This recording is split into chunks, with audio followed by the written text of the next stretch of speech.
My two children have been arguing about Sam Walton and his connection between between Walmart and the city of Hendersonville. One says there is a connection, the other says there isn't. Well, it's a little bit confusing because the first city manager for the city of Hendersonville was a guy named Sam Walton. Of course, Sam Walton, the founder of Walmart, he did place a Walmart store in Hendersonville in 1980s, and then he placed another one here in early 2000s and put a Sam's as well. But that's a different Sam Walton. Sam Walton that was involved in the city of Hendersonville was a retired military guy who moved to Hendersonville as part of Nautiline Boat Company. He moved here in the early 60s, and when the city of Hendersonville became a city in 1968 and 1969, he became the first city manager. Back then, the city government was 3 commissioners. You had 3 city commissioners that you elected at large, and those 3 elected from themselves one mayor. And the mayor was really just a figurehead. He presided over meetings, and he cut ribbons, and he represented the city. The city manager was the person who ran the day-to-day operations. The mayor didn't. And they hired Sam Walton. Well, what they liked about Sam was that he is retired military, so he already had a pension. He didn't need a whole heck of a lot of money to, at least not money that really justified his position. They could pay him a little bit less. And the fact that he, as retired military, he had some leadership training, and he sort of ran around in circles with some of the leadership of the community. Well, Sam was appointed first city manager in 1969, and this is before there was even a city hall. So Sam's car was really the first city hall until he found one, and that was one of Sam's first responsibilities, was to find a city hall.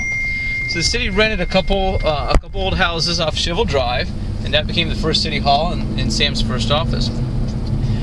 Sam became a lightning rod, though, in a time that the city was growing tremendously, and a time that a lot of people in the community didn't want to be inside the city. What happened was, when the city was incorporated, there were fewer than 200 people inside the city, and eventually the city started to annex people. A lot of those people never wanted to be inside a city. A lot of people had moved here because they wanted to be outside of city government and had no desire to be inside the city of Hendersonville. At the time, a lot of those folks expected that the city would try to annex them, and that's exactly what happened in 1970, 1971, 1972. And by annexing, what we really mean is that if you look on a map, the city would you look at the borders of the city and you make them a little bit wider and take in more property. And when your property was taken into the city, then you had to pay the city property tax, and you also had to abide by the laws and the ordinances of the city. A lot of people weren't happy about that. By a lot of people, I mean a lot of people. Like I said, the city was incorporated fewer than 200 people. It added about 3,000 in the next couple years, and then in 1972, it added 12,000. Those 12,000, few of them really felt like they had a say at all, and never really knew what had happened, and that they had become part of the city. And so Sam was the man that they went to complain about this.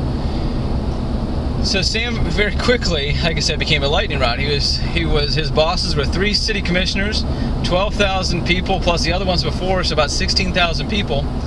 And then the city commissioners added 2 city commissioners. Then he had 2 more politicians that he had to answer to. And also during this time, the first 3 city commissioners, they all left office. One of whom was Dink Newman, the first city mayor.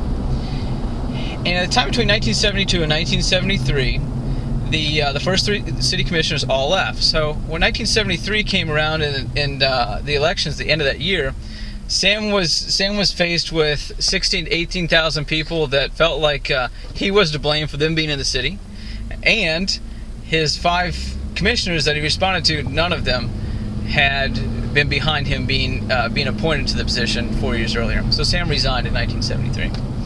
But Sam really, he did more than what his position really was, what was expected of him in that position.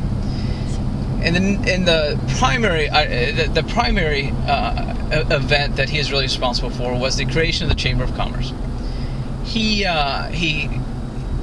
founded the Chamber of Commerce. He went to several business people around the city, got them involved, and served as its first president for about a year and a half. Sam just died a couple years ago, probably I want to say 2004, 2005, and lived here the whole time after he had resigned in 1973, and drove around, and few people really understood what contribution he really made to Hendersonville. And certainly his contributions are greater than the recognition he got and the pay he got, and from any recognition that he got while he was city manager and after.